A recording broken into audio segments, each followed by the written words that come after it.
नाशिक नाशिक नाशिकवर सिंहस्थ कुंभमेळ्यावर सध्या फोकस आहे संपूर्ण प्रशासनावर. आपल्या सत्ता काळामध्ये सिंहस्थ कुंभमेळा झालेला होता.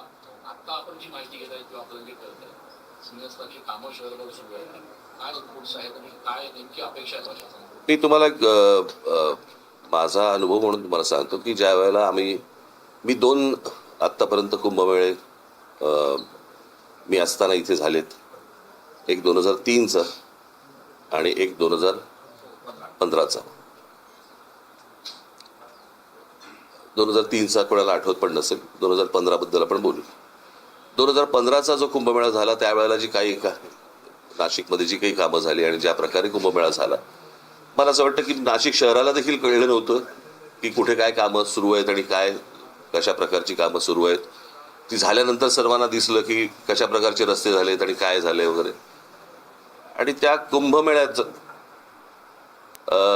कुंभमेळ्यातनं पैसे काढणं, त्यातनं काही अर्थकारण हा मुळात उद्देश नसल्यामुळे तो खूप सोप्या पद्धतीने चांगल्या पद्धतीने तो त्यावेळेला झाला. आत्ताचं जे मला दिसतंय ते मला काय मी ऐकलेत ज्या गोष्टी. काय रे बाबा तुम्ही कुठे होतास तू?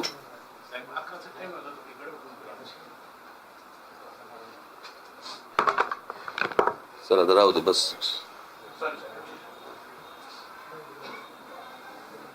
आत्ता मी तुमच्याच माध्यमातून ज्या गोष्टी आमच्या कानावरती येत आहेत, संपूर्ण शहरामध्ये खड्डे पडलेले आहेत, काही गाड्या ट्रक बिग सगळे खड्ड्यामध्ये गेलेले आहेत, माणसं गेली आहेत त्याच्यामध्ये खास करून. परंतु या प्रशासनाला काही नाही, डिंब येतं ना. माणसं मेल्याचं गेल्याचं यांना कुठचे काही सोयीसुद्धा नाही आहे.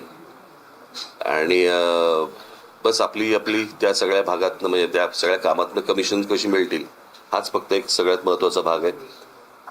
या कुंभमेळ्यासाठी मला कळले त्याप्रमाणे सगळे काही अनेक कॉन्ट्रॅक्टर्स हे गुजरातमधले आहेत. म्हणजे महाराष्ट्रामध्ये कॉन्ट्रॅक्टर जन्मालाच नाही आले असा भाग आहे.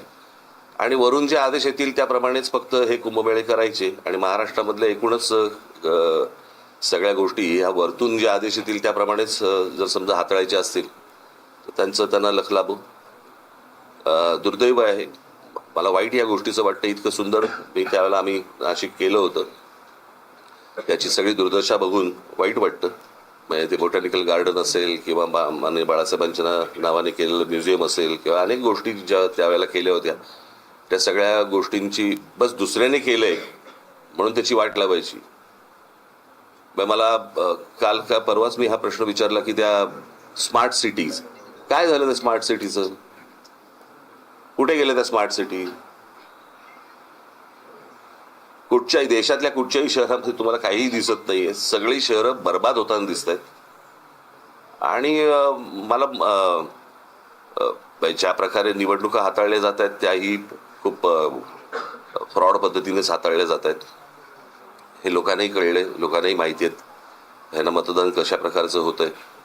परंतु जे काही करतायत मतदान त्यांनी या गोष्टींचा विचार केला पाहिजे. म्हणजे नाशिकमध्ये एवढ्या मोठ्या प्रमाणावरती झाडं तोडली जात आहेत, त्याच्यावरती एवढी आंदोलनं झाली, काही नाही, प्रशासन डिंब. आणि ते सगळं चालू असताना देखील ज्यावेळेला निवडणुका झाल्यानंतर परत जर समजा भाजपचं लोकांना निवडून देत असतील, हो का, अजून काय बोलू शकतो मी.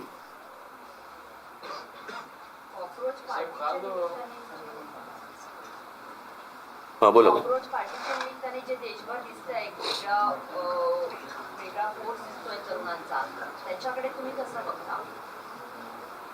नाही कसं आहे आता ह्या सगळ्या गोष्टींमध्ये हे शिक्षणामधल्या ज्या गोष्टी आहेत, कसं आहे हे बऱ्याच वर्षानंतर असं आंदोलन आहे या सगळ्या गोष्टींकडे. काय प्रत्येक आई वडिलांचा मुलगा हा काही नीट परीक्षेला बसला नव्हता. तिथे आलेले सगळेच विद्यार्थी हे काही नीटचे विद्यार्थी नव्हते. पण जे विद्यार्थी जे तरुण तिकडे जे आले होते तो त्यांच्यामधला जो राग आहे तो मला असं वाटतं सगळा सभोवतालचा सगळा राग तिकडे बाहेर आला आहे. आणि तो ह्याच्या पुढे अजून जोरात जास्ती मोठ्या पद्धतीने बाहेर येईल. म्हणजे जंतर मंतरवरती झालेलं आंदोलन ही सुरुवात आहे,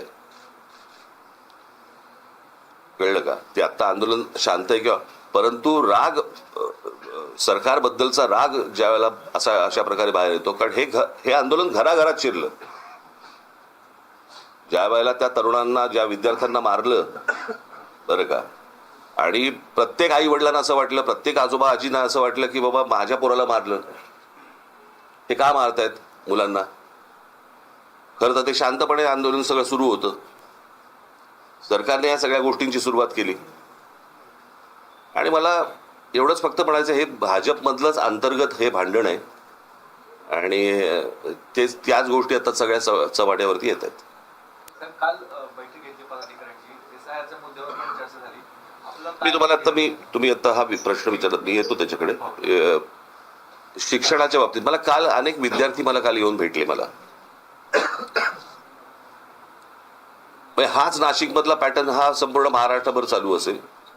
प्रश्न असा आहे की दगडांवरचे ठसे घेऊन त्यांचं आधार कार्ड चेक करण्यापेक्षा मला असं वाटतं चंद्रकांत पाटलांनी या विद्यार्थ्यांकडे जास्ती लक्ष दिलं पाहिजे. मला ही गोष्टच नाही समजली की 10वी पास झाल्यावरती पहिल्यांदा क्लासमध्ये ऍडमिशन घ्यायची आणि क्लासमध्ये ऍडमिशन घेतल्यानंतर क्लास सांगणार की कोणत्या कॉलेजमध्ये ऍडमिशन घ्यायची.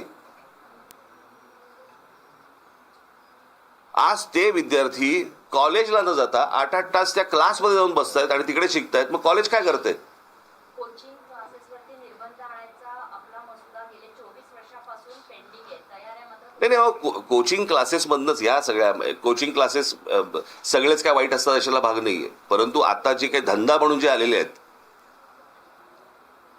आता नीटचा पेपर देखील यांच्याचकडनं फुटला ना, याच कोचिंग क्लासवाल्यांकडनंच फुटला ना. आतापर्यंत जेवढे पेपर फुटले या कोचिंग क्लासवाल्यांकडनंच फुटले ना.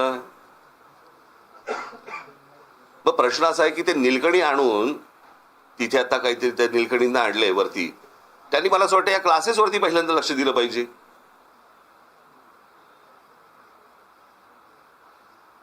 क्लासेस ठरवणार की विद्यार्थ्यांनी कोणत्या कॉलेजमध्ये जायचं, हे